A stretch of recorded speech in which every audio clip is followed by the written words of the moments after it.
fidya or ransom, and hadi or sacrifice. If one performing Hajj or Umrah does not perform an obligatory act or commits a prohibited act, it becomes obligatory on him to offer a fidya. So who does not perform an obligatory act of Hajj or Umrah, like the one who does not spend the night at Muzdalifah, or the one who fails to shave his hair, etc., fidya or ransom becomes binding on him, and it is paid by spilling blood. The term blood refers to 1/7 of a badana, that is a camel or she-camel, or 1/7 of a cow, or a thani goat, that is a 1-year-old goat, or a sheep which is older than 6 months, which are slaughtered in the sacred precincts of Mecca and distributed among its poor. If he cannot afford this, he should fast for 10 days, 3 days during Hajj if possible, and 7 when he returns home. Allah says, but whoever cannot afford it should observe Sawm or fast 3 days during the Hajj and 7 days after his return, making 10 days in all. This is for him whose family is not present at Al-Masjid Al-Haram, that is, they are a non-resident of Mecca. And fear Allah much, and know that Allah is severe in punishment. For the one performing Hajj or Umrah who commits a prohibited act, he has to offer a fidya according to the following stipulations. Fidya for putting on a fitted garment, covering the head, using perfume, shaving the head, and clipping the nails. For these he can choose one of the following 3. Fast for 3 days, or feed 6 needy people, giving each of them half a sa' of rice or the like, or slaughter a sheep.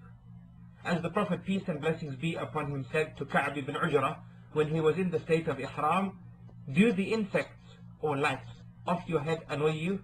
He said yes. The Prophet, peace be upon him, said, shave your head, then sacrifice a sheep as offering, or fast 3 days, or give 3 sa'as of date to 6 needy people. But whosoever does any of the forbidden deeds forgetfully has not earned any sin. If one has sexual intimacy apart from intercourse, or sexual intercourse during Hajj after the first disengagement or release from the prohibitions of Ihram, he has to offer a fidyatul adha, as mentioned above. But if one who is in a state of Ihram has sexual intercourse during Hajj before the first disengagement or release from the prohibitions of Ihram, he has to slaughter a badana, or a camel. If he cannot afford it, he is to fast 3 days in Hajj and 7 days after returning home. His Hajj is nullified. However, it is still compulsory for him to complete it and also perform another the following year. As for the fidya for sexual intercourse during Umrah, it is a sheep, and his Umrah has then become invalid, and he must perform it again. For killing any game, if there is an animal similar to the game he killed, then he has a choice of slaughtering and giving this animal away, or buying food equal to the value of the animal and then dividing the food into muds, giving each needy person 2 muds, or he can fast 1 day for every 2 muds. For example, if the pilgrim killed an ostrich, he should pay by slaughtering a camel because the 2 animals are similar. Or he estimates the value of the game and buys food for this amount in the form of rice or barley, etc. And the food should be distributed to the needy at the rate of 2 muds per every needy person. The other choice is fast 1 day for every 2 muds he has to give out. If he killed a zebra, he pays a cow, etc. If there is no animal or livestock which is similar to the game, for example a locust or sparrow, then he chooses between buying its value in food to be given to the needy or fasting 1 day for every 2 muds. Those who will evaluate the value of the killed game should be 2 honest experts in that field.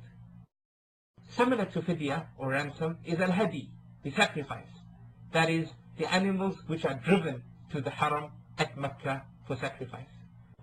It is obligatory for the Hajj who is performing either Hajj Tamattu or Qiran, and it should be a sheep, or 1/7 of a camel, or 1/7 of a cow, which is slaughtered inside the sacred precincts. If he cannot afford it, then he fasts for 10 days, 3 in Hajj and 7 when he returns home. This obligation is in fact for those that are non-residents of Mecca. If he is a resident, then neither a hadi nor fasting is compulsory on him. Allah said, This is for him whose family is not present at the Haram Mosque, that is, a non-resident of Mecca. Al-Hadi could be Hadi Tatawwu, which is a voluntary Hadi. When it is offered by the pilgrim on Hajj Ifrad, which is Hajj alone, or Umrah, or what is offered by a pilgrim on Hajj al-Tamattu' and Hajj al-Qiran, in addition to the obligatory one, or that which one who is not performing the pilgrimage sends to Mecca as an offering, to be slaughtered as a means of getting closer to Allah. In this case, it is permissible for the owner of the Hadi to eat from it.